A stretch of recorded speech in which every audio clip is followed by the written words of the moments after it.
और दिल्ली एनसीआर समेत आसपास के इलाकों में दम घोटू हवा ने जीना दुभर कर दिया है। प्रशासन के तमाम दावे इंतजाम धाराशायी हो रहे हैं और दिल्ली से लखनऊ पूरा इलाका गैस चैम्बर में बदल गया है।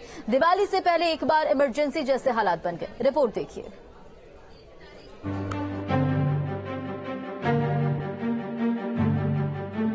स्मॉग की चादर में लिपटी दिल्ली में प्रदूषण लोगों के लिए आफत बना हुआ है। घर से बाहर निकलते ही जीना दूभर हो रहा है। ये सिर्फ सर्दी के मौसम में नहीं, साल भर रहने वाली समस्या बन चुका है। दिल्ली नोएडा से लखनऊ तक आसमान में धुंध की मोटी चादर ने डेरा जमा लिया है और हवा लोगों की सांसों पर कहर बनकर टूट रही है। दम घोटू हवा मॉर्निंग वॉक पर निकलने वाले लोगों के लिए नासूर बनती जा रही है। हवा इतनी जहरीली हो चुकी है कि लोगों के गले में खराश, आंखों में जलन और सिर दर्द जैसी दिक्कतों का भी सामना करना पड़ रहा है। ग्रेटर नोएडा में प्रदूषण का लॉकडाउन लग चुका है। AQI 466 पहुंचने के बाद प्राधिकरण की चिंताएं और बढ़ गई हैं। जगह जगह पानी के टैंकरों से छिड़काव किया जा रहा है, लेकिन प्रदूषण के हालात जस के तस हैं। ग्रेटर नोएडा में लगातार पॉल्यूशन का स्तर लगातार तेजी से बढ़ता हुआ आ रहा है, जहां प्रशासन ने कल कंपनी और कंस्ट्रक्शन कंपनी पर लगातार नोटिस भी जारी किए गए हैं। हर कंपनी में जाकर नोटिस भी जारी किए गए हैं और इस समय हाईवे है, आप हाईवे पर देख सकते हो जिस तरह धुंध है। हाईवे पर आप तस्वीरों में देख सकते हो जो धुंध है पूरी तरह छाई हुई है और जो पॉल्यूशन का स्तर है लगातार तेजी से बढ़ता हुआ जा रहा है। और दीपावली को जैसे ही नजदीक आ रही है, लगातार जो व्यापारी है और जो प्रशासन है संवाद करता हुआ नजर आ रहा है। सभी से पटाखे कम छोड़ने की अपील कर रहा है। नोएडा में भी नियमों का उल्लंघन करने वालों पर सख्ती बरती जा रही है।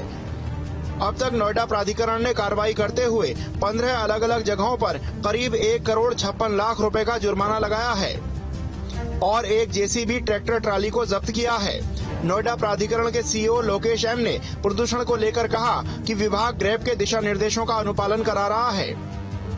हमारा अथॉरिटी में जितने भी हमारा एयर गन्स है और वाटर स्प्रिंकलर्स है वो भी लगातार चल रहे हैं। सेकेंडली जो भी कंस्ट्रक्शन एक्टिविटीज चल रहे हैं उनको भी हम लोगों ने नोटिस दे दिया और कंस्ट्रक्शन एक्टिविटी हम लोगों ने रोक दिया और कंस्ट्रक्शन जहाँ चल रहे हैं उनका जो भी मटेरियल्स पड़ा हुआ है रोड में सारा उसको हम लोगों ने कवर कर दिया।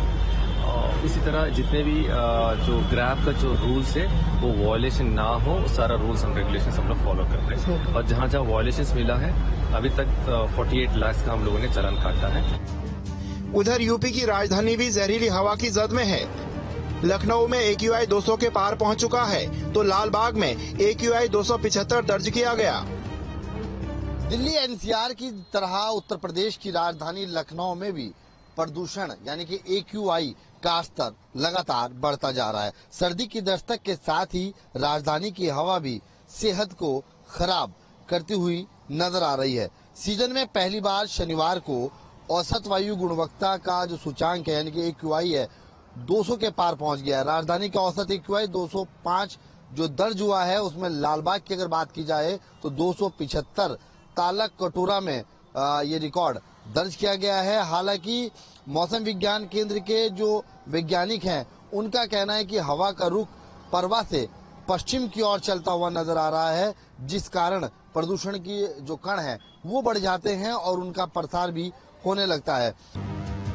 कानपुर मुरादाबाद में भी वायु प्रदूषण को कम करने के लिए प्रशासन पूरी तरह से प्रयासरत है। शहर की सड़कों पर पानी का छिड़काव करवाया जा रहा है तो गाजियाबाद को स्मॉग ने पूरी तरह से अपनी चपेट में ले लिया है। सूरज की किरणें भी जमीन तक नहीं पहुंच रही हैं। AQI ने 400 का आंकड़ा पार कर लिया है जो कि अति गंभीर श्रेणी के अंदर आता है। गाजियाबाद का एयर क्वालिटी इंडेक्स 400 को पार कर चुका है, यानी कि गाजियाबाद डार्क रेड जोन में है जो कि बेहद खतरनाक है।